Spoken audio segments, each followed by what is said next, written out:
पृथ्वीराज चौहान भारत के महान योद्धाओं और राजाओं में से एक थे। वे चौहान वंश के राजा थे और अजमेर तथा दिल्ली पर शासन करते थे। उनकी वीरता, साहस और शौर्य की कहानियां आज भी लोगों को प्रेरित करती हैं। पृथ्वीराज चौहान का जन्म 12वीं शताब्दी में हुआ था। उनके पिता सोमेश्वर चौहान अजमेर के राजा थे।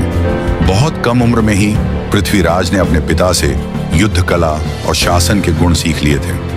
जब उनके पिता का निधन हुआ तब वे मात्र 13 वर्ष के थे, लेकिन अपनी बुद्धिमत्ता और वीरता से उन्होंने राज्य की बागडोर संभाल ली।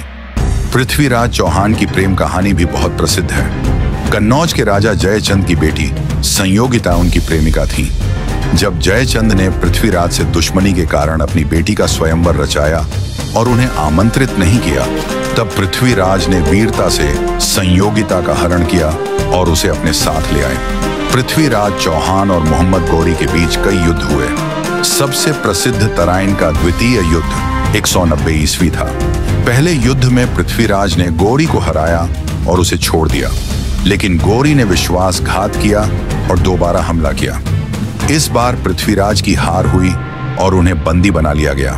कहा जाता है कि बंदी बनाए जाने के बाद मोहम्मद गौरी ने पृथ्वीराज की आंखें फोड़ दी, लेकिन उनके दरबारी कवि चंद्रबरदाई ने एक चाल चली।